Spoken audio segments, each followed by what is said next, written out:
नमस्कार। आज की डेट है 12 दिसंबर 2016 और इस वीडियो में हम डिस्कस करने जा रहे हैं द हिंदू के आर्टिकल्स।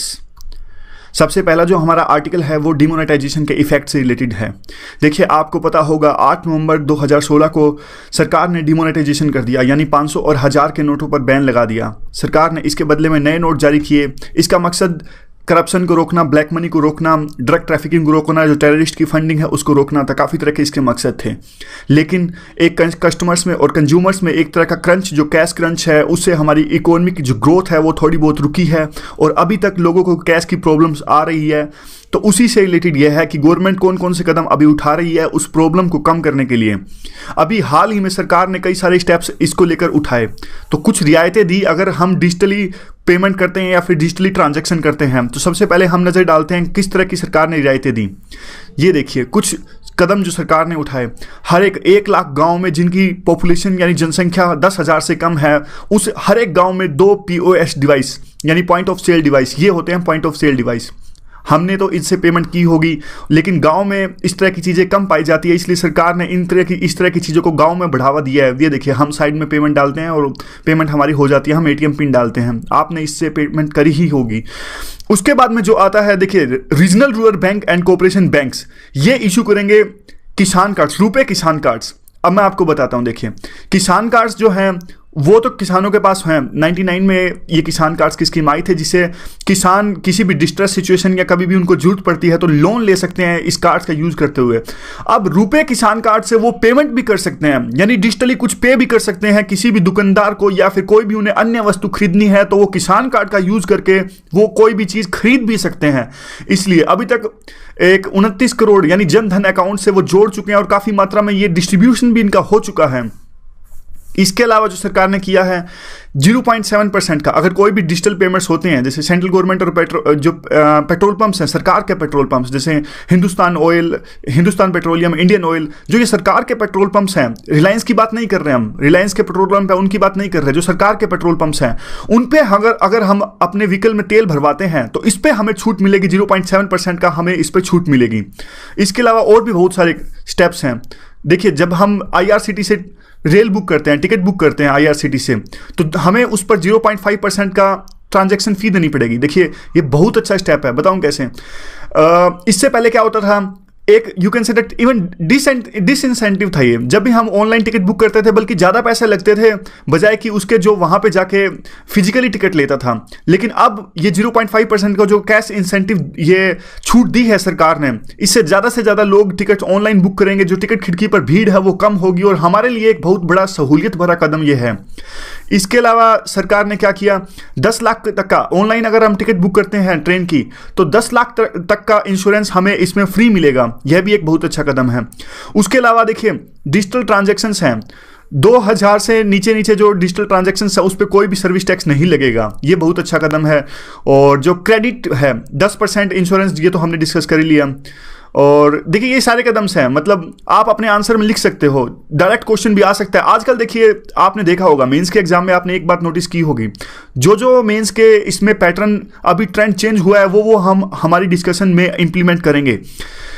यानी अभी जो है जो UPSC का पैटर्न है उसमें 2 चीज़ों पर फोकस कर रहे हैं। अगर वो स्पेसिफिक पूछते हैं तो बिल्कुल स्पेसिफिक पूछते हैं। जैसे मैं आपको एग्जांपल देता हूं, पेपर 3 में क्वेश्चन आया कि जो प्रधानमंत्री फसल बीमा योजना है उसके सैलिएंट फीचर्स डिस्कस करो, तो ये बिल्कुल स्पेसिफिक क्वेश्चन है। या फिर अभी अगर वो जनरल पूछते हैं तो बिल्कुल जनरल पूछेंगे वो, जैसे what is inclusive growth and how we can bring the inclusive growth. इतने सारे पॉइंट्स हो सकते हैं इस इंक्लूसिव ग्रोथ के, लेकिन जब टाइम बाउंड मैनर में वहां पर पेपर लिखना पड़ता है तो समझ नहीं आता कौन से पॉइंट से ऐड करें, कौन से हम एक्सक्लूड करें। तो हमें इन सब चीजों के लिए तैयार रहना होगा। तो देखिए, यही है रिसेंट के जो स्टेप्स हैं, इनको हम अपने आंसर्स में यूज करना है। जब जनरल पेपर आता है तो जितना ज्यादा करंट हम अपने आंसर्स में लिखेंगे मेंस के एग्जाम में उतना ज्यादा अच्छा रहेगा। ये सारे हमने पॉइंट डिस्कस कर लिए। इसके अलावा देखिए, एक और चीज़ जो है, पब्लिक सेक्टर बैंक्स को एडवाइस किया गया है, उनको कहा गया कि आप ATM पर 1 महीने में, या फिर जो POS मशीन है जिससे जो व्यापारी हैं, छोटे व्यापारी पेमेंट लेते हैं, यानी वो हमने अभी डिस्कस किया था POS, उस पर आप 100 से ज़्यादा नहीं चार्ज कीजिए। यह सरकार ने एडवाइस किया है पब्लिक सेक्टर बैंक्स को। और इसके अलावा देखिए आरबीआई ने भी एक महत्वपूर्ण स्टेप उठाया है। आप जब भी कोई ट्रांजैक्शन करते हैं तो आपको पता ही होगा ओटीपी यानी वन टाइम पासवर्ड आपके मोबाइल में आता है। तो आरबीआई ने क्या कि छोटी जब पेमेंट्स होती है यानी 2000 से नीचे उस पर ये ट्रांजैक्शन को आसान कर दिया गया, यानी ओटीपी पासवर्ड अब नहीं आएगा। इस तरह के प्रोविजन अब आरबीआई ने किए ताकि ट्रांजैक्शन आसानी से हो सके। अब देखिए हम सरकार साफ साफ जो है डिजिटल इकोनॉमी की तरफ बढ़ रही है, यानी कैशलेस इकोनॉमी की तरफ बढ़ रही है। हम इसके थोड़े एडवांटेजेस और डिसएडवांटेजेस डिस्कस कर लेते हैं। एडवांटेज तो सबसे बढ़िया यही है, देखिए अभी आपको पता ही होगा किस तरह की लाइनें अभी भी बैंकों के आगे लगी हुई हैं। तो जितने ज़्यादा ट्रांजैक्शंस डिजिटली होगा तो उतना ज़्यादा लोगों की परेशानियां कम होगी। अगर ज़्यादा से ज़्यादा दुकानदार शॉपकीपर्स अगर पैसे लेते हैं डिजिटली तो हम तो दे ही देंगे, आजकल सबके पास स्मार्टफोन्स उपलब्ध है, तो वो उनको कम परेशानियों का सामना करना पड़ेगा। तो यानी जो डिमोनेटाइजेशन के इफेक्ट्स हैं उसको कम करेगा ये सारा का सारा जो इंसेंटिवाइज सरकार कर रही है। दूसरा टैक्स, देखिए टैक्स से क्या फायदा होगा। अब जितने ज़्यादा दुकानदार क्या होते हैं, हम आपको पता ही होगा वैट लगता है, स्टेट गवर्नमेंट वैट लगाती है और इसके अलावा सेंट्रल गवर्नमेंट भी बहुत सारे टैक्स लगाती है। तो सेल टैक्स मान लीजिए आप, ये भी इसके पास जाता है, स्टेट्स के पास जाता है। अब कोई भी हम चीज़ खरीदते हैं दुकानदार से, तो दुकानदार को एक टैक्स देना पड़ता है सरकार को। लेकिन होता क्या है, ना तो वो कोई स्लिप देता है दुकानदार हमें, शॉपकीपर छोटे दुकानदार जो होते हैं हमें किसी तरह का स्लिप नहीं देते। तो स्लिप नहीं देते तो वो आगे सरकार को दिखाते भी नहीं है, बहुत कम सेल वो सरकार को दिखाते हैं, बहुत कम सेल वो सरकार को दिखाते हैं, तो उनको बहुत कम टैक्स सरकार को देना पड़ेगा। अब जबकि ये ट्रांजेक्शन्स ऑनलाइन होंगी, डिजिटली होंगी, तो वो सरकार से छुपा नहीं सकेंगे। सरकार उनके खातों में छानबीन करेगी और कहेगी साफ साफ, देखिए आपकी सेल इतनी, आप झूठ बोल रहे हैं, आप इतना टैक्स दीजिए, आप पर फाइन लगेगा। तो ये इस तरह की चीज़ें हैं। दूसरे देखिए सब स्टैंडर्ड चीज़ें। होता क्या है, हम किसी दुकानदार के पास जाते हैं, अगर हम घर जाके उस चीज़ को खोलते हैं वो चीज़ अच्छी नहीं मिलती। आप कोई भी एग्जांपल ले लीजिए, आप किरियाना से मान लो आप भुजिया का पैकेट लेते हैं, भुजिया में आपकी कोई खराबी है, तो होता क्या है देखिए आप उसको वापस करना चाहते हो तो दुकानदार वापस नहीं करेगा। छोटा सा एग्जांपल है, वापस नहीं करेगा। आप कुछ भी अगर आप उस बात को लेकर कंज्यूमर कोर्ट में जाना चाहते हो तो क्या सबूत है आपके पास में, क्या सबूत है आपने उससे चीज़ ली है वो। लेकिन अगर आपने उसको ऑनलाइन पे किया है तो कम से कम वो रिसिप्ट दे या ना दे, आपके पास सबूत है कि मैंने इससे चीज़ खरीदी है, ये देखिए पेमेंट मैंने दी हुई है, तो आप कंज्यूमर कोर्ट में जा सकते हैं अपने राइट्स के लिए। तो इस तरह से बढ़िया काम ये होगा डिजिटल इकोनॉमी से। नो स्टीलिंग, देखिए साफ साफ फायदा ये है, आजकल क्या बैंक रोबरी ये सब चीज़ें जो होती हैं, घर में चोरी होती है, अगर सब कुछ डिजिटली हैंडल होगा तो सेठ लोगों को, यानी जिनके पास ज़्यादा होते हैं, उनको चोरी का डर नहीं रहेगा। इस तरह के क्राइम में भी लगाम लगेगी। हाइजीनिक, ये पॉइंट हमने पहले डिस्कस किया था, ठीक ठाक पॉइंट है, पेरिपल पॉइंट है, हम लिख सकते हैं। देखिए नोट होते हैं तरह तरह के लोगों के हाथों से जाते हैं, तो उसमें एक लेवल के बाद में काफ़ी जम्स जमा हो जाते हैं। तो ये डिजिटल इकोनॉमी से वो हमें नोट्स के जो जम्स के जो हैं उससे काफ़ी तरह के बैड इफेक्ट्स हो सकते हैं, डिजीज तो नहीं कह सकते हम, कुछ बैड इफेक्ट्स हो सकते हैं, तो उससे छुटकारा मिलेगा। काफ़ी पेरिपल पॉइंट्स हैं, लिखने के लिए है। मतलब देखिए कई बार डायमेंशन डालनी होती है तो एक डायमेंशन डाल दीजिए। और क्या है देखिए प्रॉब्लम है, और भी काफ़ी चीज़ें हैं, जैसे रेवेन्यू है, रेवेन्यू जनरेट होगा इससे, मतलब अब रेवेन्यू ऐसे जनरेट होगा जितना ज़्यादा टैक्स अब ये लोग देंगे, शॉपकीपर सरकार को देंगे, तो सरकार के पास ज़्यादा से ज़्यादा पैसा आएगा। तो वही पैसा सरकार अब देश की डेवलपमेंट के लिए लगाएगी, देश के लिए डेवलपमेंट के लिए लगेगा, यानी हमारे लिए ही लगेगा वो पैसा। ये कंज्यूमर पॉइंट्स का पॉइंट, जो ये पॉइंट है हमने डिस्कस कर लिया कि हम अपने कंज्यूमर के राइट्स को असर्ट कर सकते हैं। ईज ऑफ डूइंग बिजनेस में आसानी, तो ईज ऑफ डूइंग बिजनेस की आसानी ये होती है, देखिए जितना ज़्यादा ये इकोनॉमी हमारी डिजिटलाइज होगी तो कैश हैंडल की प्रॉब्लम नहीं होगी, तो ज़्यादा ईज ऑफ डूइंग बिजनेस आएगा। इससे हमारी रैंक अभी पता होगा आपको, काफ़ी एफर्ट्स के बाद में भी 130 रही थी। 130 इसलिए रही थी क्योंकि कुछ स्टेप्स जैसे जीएसटी, बैंक्रप्सी कोड वो हमने पास कर दिए हैं, लेकिन वो अगले साल के इंडेक्स में आएंगे, तो इससे ईज ऑफ डूइंग बिजनेस अच्छा होगा। ये एक पॉइंट यहाँ पे था, चेंज की प्रॉब्लम होती है, यानी खुले पैसों की प्रॉब्लम। जब भी आप जाते हैं तो आप 11 रुपए की चीज़ लेते हैं तो 9 रुपए वो खुला नहीं देते आपको, कई बार तो दुकानदार मना भी कर देते हैं कि नहीं हम नहीं बेचना चाहते। तो इससे अगर सब कुछ ऑनलाइन होगा, यानी पेटीएम से, मोबीविक से, फ्री रिचार्ज से, इन चीज़ों से आप पेमेंट कर रहे हो, तो डेफिनेटली जो चेंज की प्रॉब्लम समस्या से आपको गुजरना पड़ता है, इस तरह की समस्या से आपको नहीं गुजरना पड़ेगा। और करप्शन, देखिए करप्शन डेफिनेटली कम होगा इससे। अब जबकि कम कैश होगा तो कम करप्शन आपको देना पड़ेगा। अब सरकारी कर्मचारी थोड़ी ना कहेगा कि मुझे आप पेटीएम से पेमेंट कर दीजिए, एक साफ साफ सबूत हो गया, कल को कोई भी उनको पकड़ सकता है अगर वो ब्राइब डिजिटली लेने लगे तो जितना ज़्यादा हम पेमेंट्स डिजिटली करते हैं उतना ज़्यादा अच्छा है, उतना ज़्यादा करप्शन पे लगाम लगेगी, एक महंगाई पे भी रोक लगेगी। देखिए कैश से क्या होता है, एक ब्लैक इकोनॉमी जनरेट होती है। तो ब्लैक इकोनॉमी जनरेट होती है तो एक बबल क्रिएट होता है, बबल क्रिएट होता है महंगाई का। तो इसी से रियल एस्टेट के यानी मकानों के, घरों के दाम बढ़ते हैं। लेकिन अब सब कुछ डिजिटली रहेगा। यानी अब आप छोटा सा मैं आपको एग्जांपल देता हूं, घरों में देख लीजिए, छोटे लोकेशंस जो लोग आपने देखा होगा, यानी प्रॉपर्टी के बारे में थोड़ा भी जानते हैं, तो क्या होता है, रजिस्ट्री जो होती है, रजिस्ट्री होती है बहुत कम रुपए की होती है। क्यों? क्योंकि टैक्स को बचाने के लिए। एक्चुअल जो मार्केट प्राइस होता है उस जमीन का काफी ज्यादा होता है। ये सब होता क्यों है? आपने कभी इस बात को नोटिस किया? ये बात होता ही इसलिए है। देखिए, अब रजिस्ट्री आपने करवाई 10,000 की और उसकी कीमत है कम से कम 40 लाख। लेकिन अब जो 40 लाख से 10,000 के बीच का जो डिफरेंस है, ये पैसे आएंगे कहां से? ये ब्लैक इकोनॉमी का ही तो पैसा है। नहीं तो सरकार के पास तो सिर्फ जानकारी है कि आपके पास में 10,000 रुपए का मकान है, लेकिन असल में उसकी वैल्यू है 40 लाख रुपए। अब इस दोनों के बीच का डिफरेंस तो आप कैसे ही पूरा करोगे? यानी डिजिटली तो उस ट्रांजैक्शन से पूरा करोगे नहीं। तो इससे बाद में फिर इससे महंगाई बढ़ जाती है, मकानों के रेट बहुत बढ़ जाते हैं, तो इससे इन्फ्लेशन डेफिनेटली कम होगी। अब जो क्वेश्चन उठता है वो प्राइवेसी इश्यूज का है। यानी अब ये सिंपल सा देखिए, अब सारी ट्रांजैक्शंस आप ऑनलाइन करेंगे। आप छोटा सा एग्जांपल हमने पहले भी डिस्कस किया था, ये आप कुछ भी ले बेच रहे हैं तो ये सारा का सारा डेटा अब बैंक मिसयूज कर सकते हैं। या फिर आप छोटा सा एग्जांपल ले लीजिए, घर का एग्जांपल ले लीजिए, फैमिली का एग्जांपल ले लीजिए। आपको देखिए तमाम तरह के रिचार्ज करने पड़ते हैं, कई बार आपको अपने दोस्तों के भी रिचार्ज करने पड़ते हैं, और भी कुछ ऐसा खरीदना पड़ता है जैसे जो आप छुपाना चाहते हो। काफ़ी पर्सनलाइज्ड चीज़ें होती हैं। Definitely you don't want those things to come out in open. तो अब होता क्या है, अब देखिए ये सारे तरह के आप रिचार्ज करते हो, अगर आपके घर में आपके पेरेंट्स, आपके कोई भाई बहन ये सारे देख लेते हैं तो आपकी प्राइवेसी काफ़ी हर्ट हो जाती है। आपने गर्लफ्रेंड बॉयफ्रेंड का रिचार्ज किया तो कोई देख लेगा, तो डेफिनेटली आप ये चीज़ें नहीं बाहर आना देना चाहते। और ये तो सिंपल छोटा सा एग्जांपल है, बहुत तरह के एग्जांपल, जैसे मेडिकली आप कोई मेडिसिन परचेज करते हो तो ये सारा डेटा ओपन आ जाए। तो कुल मिलाकर यही है वोलेटिलिटी इन इकोनॉमी।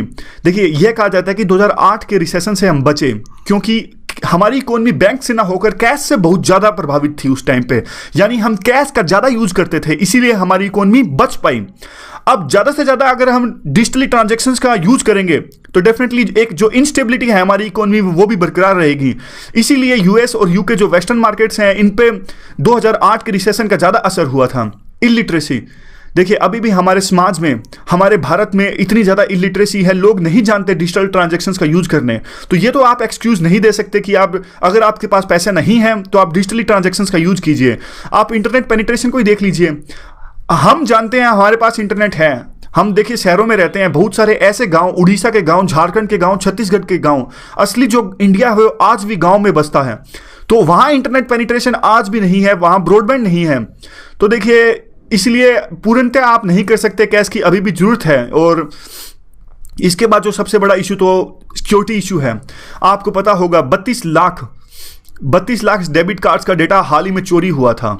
अब देखिए, आप डिजिटल इकोनॉमी को तो बढ़ावा दे रहे हो, लेकिन सिक्योरिटी की तरफ आप आज भी आपके स्टेप्स इतने नहीं उठाए गए हैं। तो इसका मिसयूज हो सकता है, टेक्नोलॉजी का मिसयूज हो सकता है, कल को आपका डाटा चुराया जा सकता है, सिक्योरिटी आपकी इसमें खतरे में पड़ सकती है। तो साथ साथ इन पर भी स्टेप्स लिए जाने जरूरी हैं। इसके बाद इन्होंने पेमेंट्स बैंक का जिक्र किया है। पेमेंट्स बैंक आपको पता होगा, जो माइग्रेंट्स हैं उनके फाइनेंशियल इंक्लूजन के लिए और उनको सुविधाएं पहुंचाने के लिए ये पेमेंट्स बैंक अभी चलाए गए थे। और इंडियन पोस्टल बैंक यानी इंडियन पोस्ट जो हमारी है डाकखाना, इन्होंने अपनी सहमति दी थी कि हम भी इस पेमेंट बैंक्स में अपनी भागीदारी निभाएंगे। और ये लोन नहीं दे सकते, क्वेश्चन आ जाता है कई बार इस पर प्रीलिम में, तो लोन नहीं दे सकते और 1 लाख तक के ऊपर डिपॉजिट नहीं हो सकते इसमें। तो ये सारे हैं। डेबिट कार्ड्स, एटीएम कार्ड जो हैं वो इशू कर सकते हैं, लेकिन क्रेडिट कार्ड नहीं इशू कर सकते। तो इस तरह के स्टेप्स हैं। तो आ गया तो अगली बार तो नहीं आएगा डेफिनेटली सेम क्वेश्चन। तो किसान क्रेडिट कार्ड्स सबसे पहले इशू किए गए थे 1998 1999 में। एनडीए की गवर्नमेंट थी उस टाइम पे, यशवंत सिंह थे, और वहीं से हमारी डिजिटल इकोनॉमी यानी कैशलेस इकोनॉमी की शुरुआत हुई थी। उसके बाद में, उसके 15 साल बाद में मोदी गवर्नमेंट ने रुपे कार्ड चलाया। रुपे कार्ड हमने अभी डिस्कस किया कि रुपे कार्ड से पेमेंट भी की जा सकती है। किसान क्रेडिट कार्ड से सिर्फ किसान लोन अवेल कर सकते हैं और रुपे कार्ड से पेमेंट भी किसान कर सकते हैं किसी भी वस्तु के लिए। तो देखिए उसके बाद में मोदी ने एक 2 साल का प्लान भी चलाया, यानी छोटी स्मॉल ट्रांजैक्शंस को डिजिटली करने के लिए, उनको बढ़ावा देने के लिए, मोटिवेट करने के लिए, इंसेंटिवाइज करने के लिए 2 साल का एक वर्किंग प्लान चलाया। और उसी के तहत में काफ़ी स्टेप्स उठाए गए हैं। और अभी में जो 10-11 के स्टेप्स उठाए थे, आप उसी कड़ी में उन गवर्नमेंट का एक कदम कह सकते हैं। अब देखिए कुछ क्वेश्चंस यहां पर उठते हैं।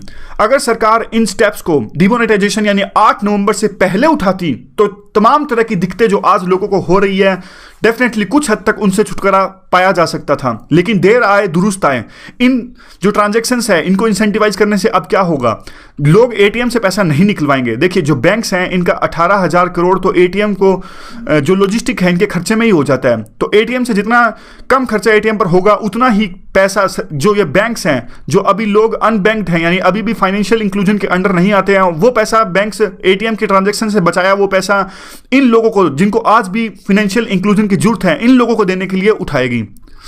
तो ये सारा का सारा जो आर्टिकल था, अभी जो अगला आर्टिकल है वो डिस्कस कर लेते हैं। ये आर्टिकल है साउथ कोरिया से रिलेटेड। साउथ कोरिया में हमने पहले डिस्कस किया था कि क्राइसिस चल रहे हैं। क्राइसिस किस लिए थे, देखिए सबसे पहले तो साउथ कोरिया हम ये डिस्कस कर लेते हैं।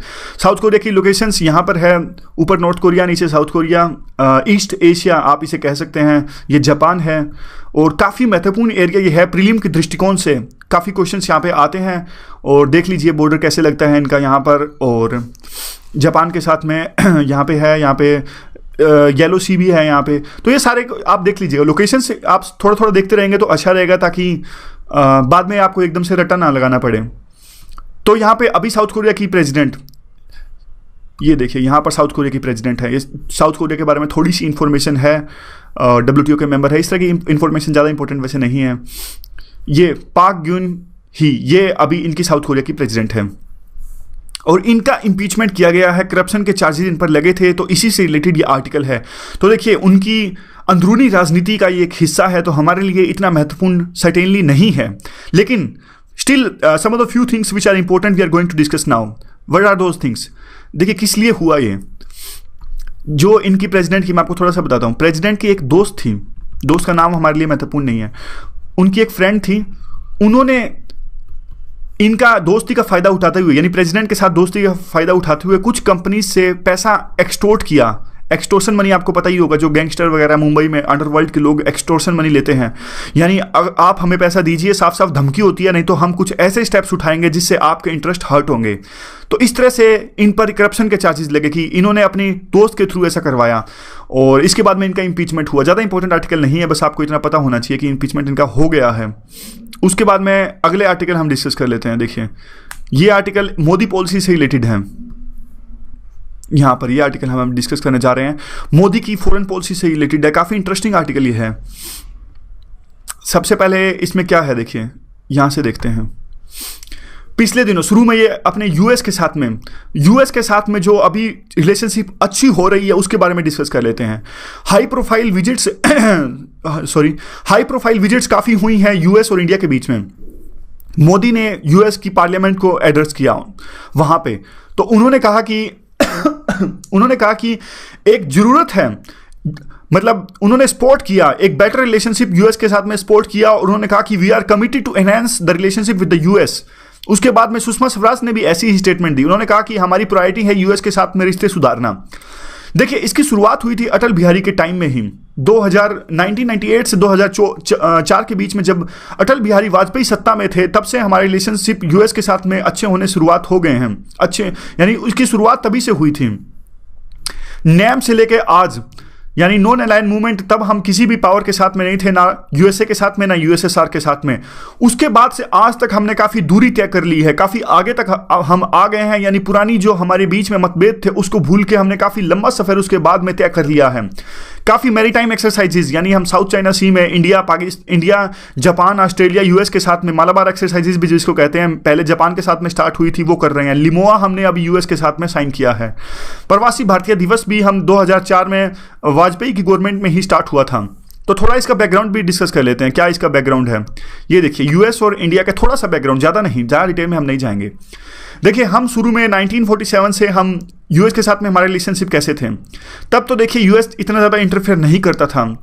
एक डॉक्ट्रिन था उनका जिससे वो उन्होंने आइसोलेशन की पॉलिसी अपनाई हुई थी और हम कॉलोनी थे, ब्रिटिशर्स की कॉलोनी थे तो हम हमारे पास में ज़्यादा इंडिपेंडेंस भी नहीं थी किसी दूसरे देश के साथ में अपनी फॉरेन पॉलिसी चलाने के लिए। लेकिन 1893 में स्वामी विवेकानंद ने एक बहुत ज़बरदस्त स्पीच दी थी यूएस के पार्लियामेंट में। आप ये स्पीच यूट्यूब पर देख सकते हैं, बहुत अच्छी स्पीच ये है। तो उस टाइम से यूएस हमारे बारे में जानने लगा कि हम कितना स्पिरिचुअल हमारा कंट्री है।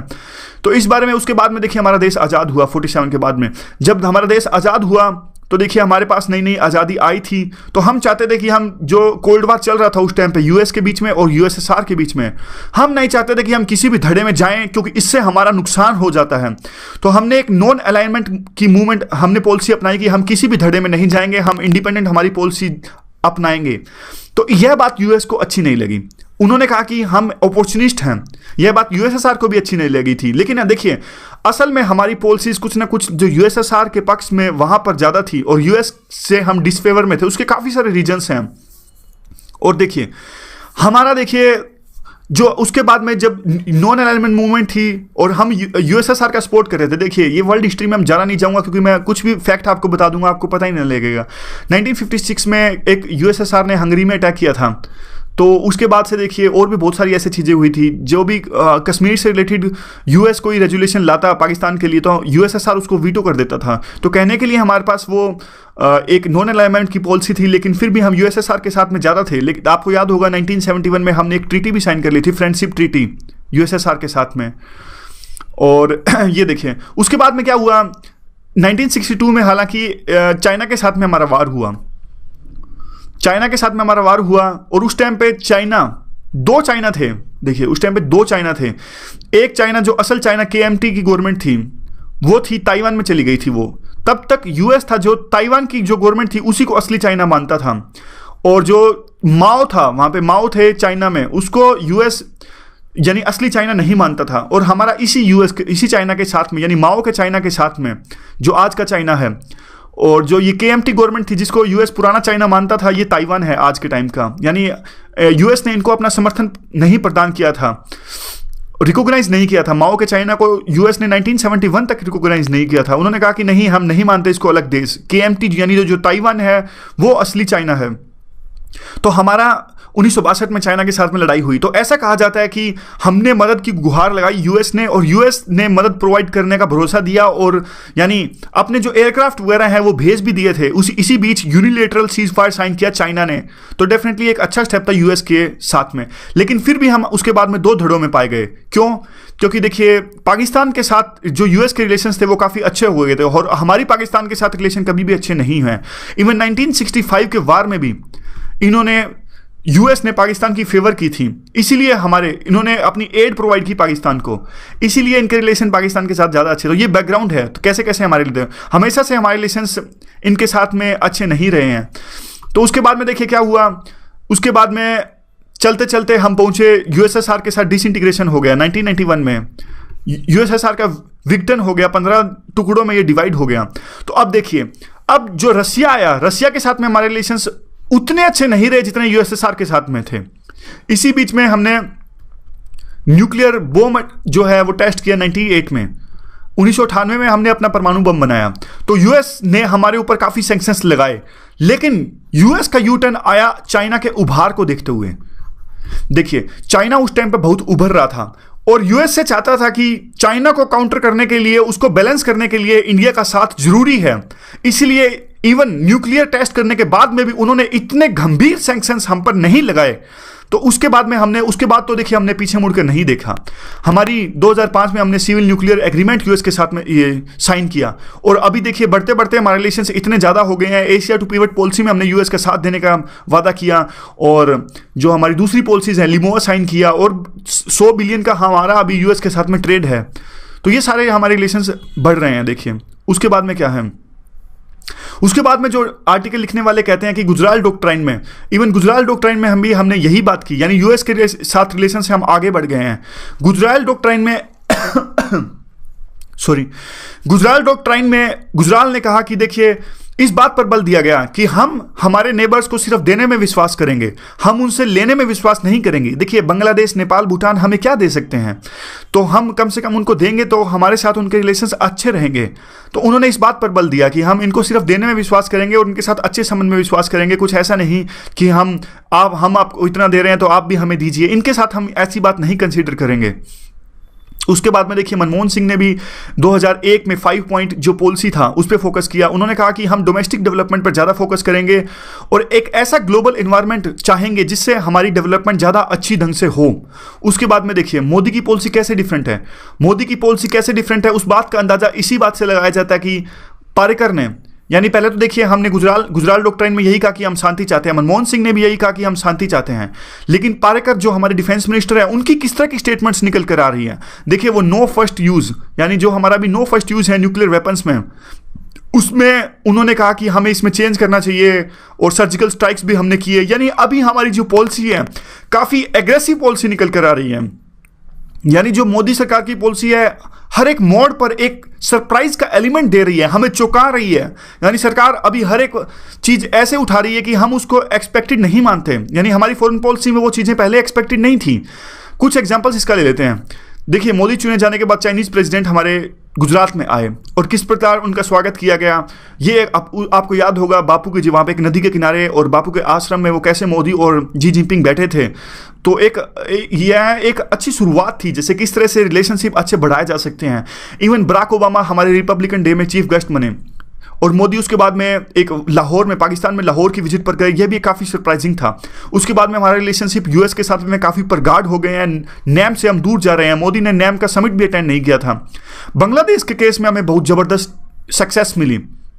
देखिए मोदी ने विरोध किया था, जब मोदी सत्ता में नहीं थे तो उन्होंने LBA यानी लैंड बॉर्डर एग्रीमेंट का विरोध किया था बांग्लादेश के साथ में, लेकिन उसी बांग्लादेश के साथ में हमने एक successfully land border agreement sign किया और अभी हमारे देश के बांग्लादेश के साथ संबंध काफ़ी अच्छे हो गए हैं। लेकिन इजराइल के साथ उन्होंने अभी तक विजिट नहीं की है और इजराइल, मोदी हमेशा से देखिए इजराइल को अपना दोस्त बताते रहे हैं और उन्होंने काफ़ी मिडिल ईस्ट कंट्रीज के जैसे UAE, सऊदी अरेबिया, इनकी विजिट कर ली है। इवन जो इजराइल का धुर विरोधी है ईरान, उसकी विजिट पर भी मोदी चले जा चुके हैं, लेकिन इजराइल की विजिट पर अभी तक नहीं गए हैं। उसके बाद में आर्टिकल लिखने वाले डिस्कस करती हैं कि हमारे रिलेशंस पाकिस्तान के साथ में कैसे, एक न्यू रेड लाइन्स और एक सरप्राइजिंग एलिमेंट्स हमारी पॉलिसी पाकिस्तान के साथ में। देखिए सबसे पहले जब मोदी ने सत्ता ग्रहण की, स्वीरिंग इन सेरेमनी में Modi invited all the countries from the SAARC and Nawaz Sharif also came in that ceremony and from that it was a great signal that we want to enhance our relationship with the Pakistan and Modi wants to improve the relationship with the Pakistan. उसके बाद में क्या हुआ, कश्मीर पर बातचीत की शुरुआत हुई और देखिए पाकिस्तान ने क्या किया। पाकिस्तान के जो हाई कमिश्नर हैं और हमारे साथ कश्मीर के मुद्दे पर बातचीत से पहले उन्होंने सेपरेटिस्ट को बुलाया। सेपरेटिस्ट, ये देखिए मीर वाइस फारूक इनका नाम है, और सेपरेटिस्ट को बुलाया और हम इस बात पर, हमें ये बात अच्छी नहीं लगी क्योंकि देखिए कश्मीर हमारा इंटरनल मुद्दा है, हम इसे अपने आप से सुलझाएंगे और पाकिस्तान का सेपरेटिस्ट के साथ बात करना ये डेफिनेटली हमारी जो इंटरनल मैटर्स है उसमें दखल है। हमने इस बात को बिल्कुल भी सही मायनों में फेवर के रूप में या फिर किसी भी पॉजिटिवनेस के रूप में नहीं लिया। उसके बाद में देखिए एक इंडिया पाकिस्तान की जो बात थी उसमें मतलब रुक गई, यानी बातचीत बंद हो गई। फिर दोबारा UFA का समिट हुआ, रशिया में UFA में समिट हुआ SCO का, और ब्रिक्स बीच में साथ में था। हमने यानी नवाज शरीफ ने और मोदी ने फिर से बातचीत की। ठीक है भाई, कोई बात नहीं, सुलझा लेते हैं, बातचीत से हर बात को सुलझाया जा सकता है। लेकिन पाकिस्तान ने, उसके बाद में क्या हुआ, उसके बाद में मोदी पाकिस्तान की सरप्राइज विजिट पर भी गए लाहौर में। यानी मोदी गए पाकिस्तान की विजिट पर उनके जन्म दिवस पे। पूरी इंडिया को, ना सिर्फ इंडिया को, पूरे वर्ल्ड को मोदी ने चौंका दिया। यह मोदी की तरफ में एक बहुत महत्वपूर्ण स्टेप था रिलेशन से इंप्रूव करने के लिए। लेकिन पाकिस्तान ने फिर से हमारी पीठ पर छुरा घोंपा। पठानकोट पर अटैक हुआ। पठानकोट पर अटैक हुआ तो देखिए उसकी अभी मामला सुलझा ही नहीं था। पाकिस्तान ने भरोसा दिलाया कि हम इस अटैक को सुलझाएंगे, इसका इन्वेस्टिगेशन करेंगे, और इंडिया ने कहा ठीक है, हम आपके साथ रिलेशंस अभी भी अच्छा ही रखते हैं। पाकिस्तान ने फिर हमें धोखा दिया। क्रॉस बॉर्डर टेररिज्म को सपोर्ट करते हुए पाकिस्तान ने यूरी में अटैक करवाया, तो हमने इस बात का जवाब दिया। देखिए अब इंतहा की हद हो गई। हमने यूरी में सर्जिकल स्ट्राइक्स किए और हमने इस बात का, रेड लाइंस जो पाकिस्तान ने क्रॉस की, हमने मुंह तोड़ उसका जवाब दिया। उसके बाद में क्या हुआ, उसके बाद में देखिए सीज फायर हुआ। सीज फायर के वायलेशंस अभी तक जारी हैं और सीज फायर नहीं हुआ मतलब वायलेशंस हुआ उसका। ये देखिए उस काफ़ी हमारे जवान अभी तक उसमें शहीद हो चुके हैं सीज फायर वायलेशंस में भी, और लोग भी उसमें मारे जा चुके हैं। मतलब ये देखिए सीज फायर वायलेशन से काफ़ी तरह का जो हमारा बॉर्डर है उस पर एक तरह से आप कह सकते हैं कि टेंशंस अभी भी जारी हैं। और इंडिया ने अपनी रेड लाइंस को जो क्रॉस किया पाकिस्तान ने, तो एक स्ट्रॉन्ग कदम उठाने स्टार्ट किए। सार्क का जो समिट है हमने बंद कर दिया, मना कर दिया। जो इंडस है, देखिए इंडस के जो यहाँ पर हमने कहा कि इंडस का जो वाटर है हम बंद कर देंगे, ब्लड, हमारे मोदी साहब ने स्टेटमेंट दी कि blood and water can't flow together, if you keep doing this kind of things definitely we are going to take the aggressive steps. And there was also a voice in our country that we can cancel the most favour nations status we have granted to the Pakistan in 1996। 1996 में हमने पाकिस्तान को most favoured Nations का दर्जा provide किया था, लेकिन पाकिस्तान ने अभी तक ये दर्जा हमें प्रोवाइड नहीं किया था। तो इस तरह की बात हुई कि हम इसे भी बंद कर सकते हैं। तो अब देखिए, ये कहने का मतलब, यानी राइटर ने अभी तक यह प्रूव किया कि हमारी जो पॉलिसी है, मोदी की फॉरेन पॉलिसी है, काफ़ी अनप्रेडिक्टेड है। तो अब ये बात कहते हैं, अब यानी क्रिटिसिज्म आप इन पॉइंट्स को ले लीजिए। ये कहते हैं कि अभी देखिए एलाइज एंड एडवर्सरीज हैं, यानी जो भी हमारे दुश्मन या दोस्त होते हैं, अभी तक तो हमारी पॉलिसी अनएक्सपेक्टेड है, लेकिन काफ़ी टाइम बाद वो हमारी फॉरेन पॉलिसी को समझ जाते हैं। जो अनएक्सपेक्टेडनेस का एलिमेंट होता है वो एक्सपेक्टेडनेस का समझ लेते हैं। वो उनको पता लग जाता है कि अब ये कुछ ऐसा ना ऐसा कुछ अनएक्सपेक्टेड करेंगे, यानी वो अपने आप को उसी अनुसार ढाल लेते हैं। दूसरा जो पॉइंट निकलता है कि जो चाइना और पाकिस्तान है, जो हमारी एनिमी कंट्रीज हैं, ये एक लेवल के बाद में जो हम एग्रेसिव पोस्चर्स अपना रहे हैं, तो वो भी चुप नहीं बैठेंगे, यानी इससे तो टेंशन्स बढ़ेंगी, यानी चाइना और पाकिस्तान और ज़्यादा एग्रेसिव हो जाएंगी, तो इससे ज़्यादा टेंशन्स हमारे बॉर्डर कंट्रीज के साथ बढ़ेंगी, और ऐसा इंडिया कभी नहीं चाहता। इसके बाद में कहते हैं कि जो सर्जिकल स्ट्राइक्स हैं, यानी सर्जिकल स्ट्राइक्स के बाद में भी कुछ इस तरह का सुधार नहीं देखने को मिला, और हमारे जवान उसके बाद में भी काफ़ी सुधार हुए, और पाकिस्तान नहीं संभल रहा है। और उसके बाद में पाकिस्तान को देखिए, हमने एक आइसोलेट करने की जो पॉलिसी अपनाई हुई है, उसमें भी कुछ सुधार देखने को नहीं मिला। चाइना के साथ में पाकिस्तान की दोस्ती प्रगाढ़ है, और इवन रशिया के साथ में भी अब पाकिस्तान के संबंध सुधर रहे हैं। यानी पाकिस्तान की लोकेशन ही ऐसी है कि सारे के सारे देश उनके साथ में दोस्ती बिगाड़ कर नहीं रख सकते। तो हमारे एफर्ट्स में, राइटर कह रहे हैं, हमारे एफर्ट्स में इतना ज़्यादा इसका फ़ायदा देखने को नहीं मिला। उसके बाद में ये कहते हैं कि जो अनप्रेडिक्टेबल पॉलिसी है वो उस एनवायरनमेंट में ज़्यादा अच्छे से बिहेव करती है जब सब कुछ प्रेडिक्टेबल हो, यानी बाकी जब जो वर्ल्ड का सिनेरियो है वो प्रेडिक्टेबल है, लेकिन आपका, यानी आपकी फॉरेन पॉलिसी अनप्रेडिक्टेबल है। लेकिन फिलहाल तो देखिए वर्ल्ड में पहले ही कैओस है। ट्रंप के चुने के बाद में अब पता नहीं वो कैसी पॉलिसीज अपनाएंगे। यह भी कहा जा रहा है कि उनकी पॉलिसीज भी अनप्रेडिक्टेबल रहेंगी मोदी की पॉलिसीज के अनुसार ही, मतलब नहीं वो अपनी अलग पॉलिसी अपनाएंगे, लेकिन इनके समान ही। और कई देशों में देख लीजिए आप, ईयू में देख लीजिए और ट्रंप का देख लीजिए, काफ़ी अनएक्सपेक्टेड रिजल्ट्स अभी देखने को आ रहे हैं। और ब्रिटेन यूरोपियन यूनियन से अलग हो गया है, और इटली भी, अभी यह भी संभावना है कि इटली भी अलग हो जाएगा। इटली के अलग होने के बाद में फ्रांस और जर्मनी यह डोमिनेट कर सकते हैं, ये दोनों डोमिनेट कर सकते हैं। तो देखिए ईयू में एक नई तरह का या पावर सेंटर्स उभर कर आएंगे। जर्मनी तो वैसे अभी भी देखिए पावर सेंटर ही है। और ये लास्ट में एडवाइस देते हैं कि हमें हमारी फॉरेन पॉलिसी को बहुत ही केयरफुली क्राफ्ट करने की आवश्यकता है, क्योंकि वर्ल्ड का जो सिनेरियोज है वो कैओस से भरा हुआ है। ये सारा इनका आर्टिकल था। तो इससे रिलेटेड एक क्वेश्चन बनता है, देखिए ये क्वेश्चन आप सोल्व कीजिए। जो पहला क्वेश्चन वो भी नहीं बताया ना मैंने आपको, हाँ ये देख लीजिए। पहला क्वेश्चन आप बताइए, कुछ हमने ड्रॉबैक्स डिस्कस किए डिजिटल इकोनॉमी के, तो आप बताइए कि डिजिटल इकोनॉमी से किस तरह के ड्रॉबैक्स हो सकते हैं या फिर किस तरह के चैलेंजेस। तो इस क्वेश्चन को आप दो पार्ट्स में डिवाइड कीजिए, एक क्या क्या चैलेंजेस हैं और क्या क्या क्या डिजिटल इकोनॉमी की ड्रॉबैक्स हैं। तो ये पहला क्वेश्चन आपका ये है। दूसरा क्वेश्चन आपका ये है कि the next few years will require more of that imagination from the Modi's government as it seeks to define the India's position in the world where a dose of dependability may be at more of a premium than the before. Comment, इस पर आपको comment करना है। तो ये question आपको करना है, दो क्वेश्चन आपको करने हैं, एक challenges drawbacks of the digital economy और दूसरा क्वेश्चन ये। सो आज की डिस्कशन में इतना ही। Thanks very much for listening. नमस्कार, आज की डेट है 12 दिसंबर 2016 और इस वीडियो में हम डिस्कस करने जा रहे हैं द हिंदू के आर्टिकल्स। सबसे पहला जो हमारा आर्टिकल है वो डिमोनेटाइजेशन के इफेक्ट से रिलेटेड है। देखिए आपको पता होगा 8 नवंबर 2016 को सरकार ने डिमोनेटाइजेशन कर दिया, यानी 500 और 1000 के नोटों पर बैन लगा दिया। सरकार ने इसके बदले में नए नोट जारी किए। इसका मकसद करप्शन को रोकना, ब्लैक मनी को रोकना, ड्रग ट्रैफिकिंग को रोकना, जो टेररिस्ट की फंडिंग है उसको रोकना था। काफ़ी तरह के इसके मकसद थे, लेकिन एक कस्टमर्स में और कंज्यूमर्स में एक तरह का क्रंच, जो कैश क्रंच है, उससे हमारी इकोनॉमी की जो ग्रोथ है वो थोड़ी बहुत रुकी है और अभी तक लोगों को कैश की प्रॉब्लम्स आ रही है। तो उसी से रिलेटेड यह है कि गवर्नमेंट कौन कौन से कदम अभी उठा रही है उस प्रॉब्लम को कम करने के लिए। अभी हाल ही में सरकार ने कई सारे स्टेप्स इसको लेकर उठाए। तो कुछ रियायतें दी अगर हम डिजिटली पेमेंट करते हैं या फिर डिजिटली ट्रांजैक्शन करते हैं। तो सबसे पहले हम नज़र डालते हैं किस तरह की सरकार ने रियायतें दी। ये देखिए कुछ कदम जो सरकार ने उठाए। हर एक 1 लाख गांव में जिनकी पॉपुलेशन यानी जनसंख्या 10,000 से कम है, उस हर एक गांव में 2 POS डिवाइस यानी पॉइंट ऑफ सेल डिवाइस, ये होते हैं पॉइंट ऑफ सेल डिवाइस। हमने तो इससे पेमेंट की होगी, लेकिन गांव में इस तरह की चीज़ें कम पाई जाती है, इसलिए सरकार ने इस तरह की चीज़ों को गांव में बढ़ावा दिया है। ये देखिए, हम साइड में पेमेंट डालते हैं और पेमेंट हमारी हो जाती है, हम एटीएम पिन डालते हैं, आपने इससे पेमेंट करी ही होगी। उसके बाद में जो आता है, देखिए regional rural bank and cooperation banks ये इशू करेंगे किसान कार्ड्स, रुपए किसान कार्ड्स। अब मैं आपको बताता हूं, देखिए किसान कार्ड्स जो हैं वो तो किसानों के पास हैं। 99 में ये किसान कार्ड्स की स्कीम आई थी, जिससे किसान किसी भी डिस्ट्रेस सिचुएशन या कभी भी उनको जरूरत पड़ती है तो लोन ले सकते हैं इस कार्ड्स का यूज करते हुए। अब रुपए किसान कार्ड से वो पेमेंट भी कर सकते हैं, यानी डिजिटली कुछ पे भी कर सकते हैं किसी भी दुकानदार को, या फिर कोई भी उन्हें अन्य वस्तु खरीदनी है तो वो किसान कार्ड का यूज करके वो कोई भी चीज खरीद भी सकते हैं। इसलिए अभी तक एक 29 करोड़ यानी जनधन अकाउंट से वो जोड़ चुके हैं और काफी मात्रा में ये डिस्ट्रीब्यूशन भी इनका हो चुका है। इसके अलावा जो सरकार ने किया है 0.7% का, अगर कोई भी डिजिटल पेमेंट्स होते हैं, जैसे सेंट्रल गवर्नमेंट और पेट्रोल पंप्स हैं, सरकार के पेट्रोल पंप्स, जैसे Hindustan oil, Hindustan petroleum, Indian oil, जो ये सरकार के पेट्रोल पंप्स हैं, रिलायंस की बात नहीं कर रहे हम, रिलायंस के पेट्रोल पंप है उनकी बात नहीं कर रहे, जो सरकार के पेट्रोल पंप्स हैं उन पे अगर हम अपने व्हीकल में तेल भरवाते हैं तो इस पर हमें छूट मिलेगी, 0.7% का हमें इस पर छूट मिलेगी।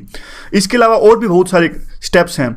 देखिए, जब हम IRCTC से रेल बुक करते हैं, टिकट बुक करते हैं IRCTC से, तो हमें उस पर 0.5% का ट्रांजैक्शन फी देनी पड़ेगी। देखिए, ये बहुत अच्छा स्टेप है, बताऊं कैसे।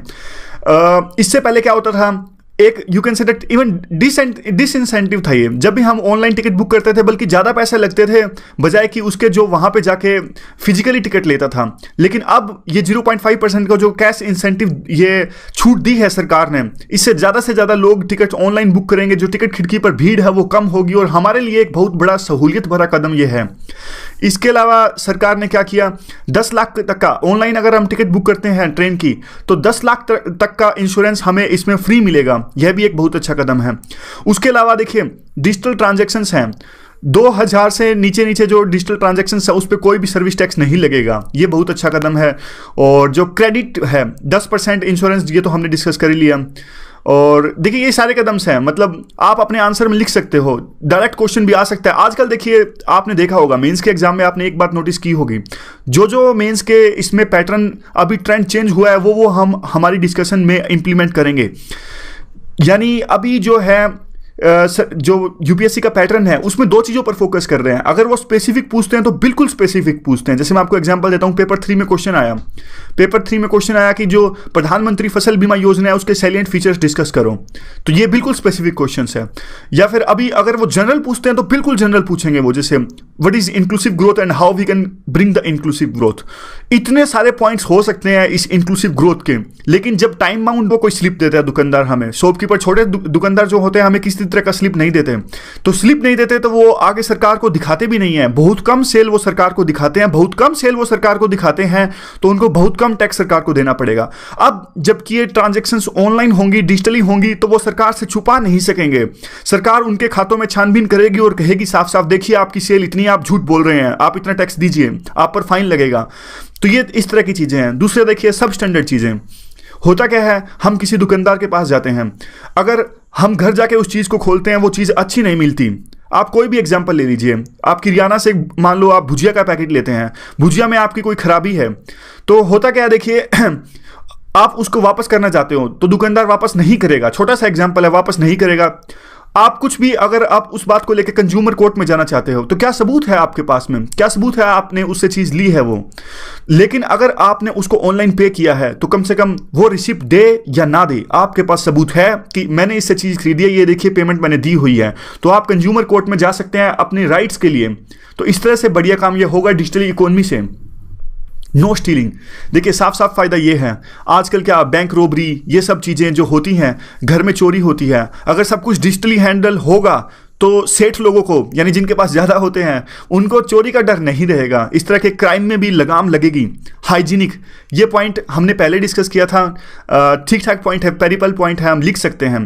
देखिए नोट होते हैं, तरह तरह के लोगों के हाथों से जाते हैं, तो उसमें एक लेवल के बाद में काफ़ी जम्स जमा हो जाते हैं। तो ये डिजिटल इकोनॉमी से वो हमें नोट्स के जो जम्स के जो हैं उससे काफ़ी तरह के बैड इफेक्ट्स हो सकते हैं, डिजीज तो नहीं कह सकते हम, कुछ बैड इफेक्ट्स हो सकते हैं, तो उससे छुटकारा मिलेगा। काफ़ी पेरिपल पॉइंट्स हैं, लिखने के लिए हैं।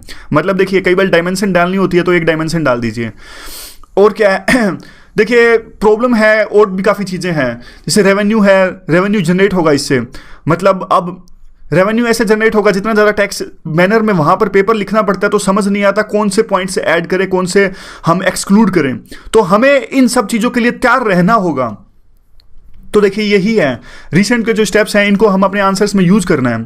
जब जनरल पेपर आता है तो जितना ज़्यादा करंट हम अपने आंसर्स में लिखेंगे मेंस के एग्जाम में, उतना ज़्यादा अच्छा रहेगा।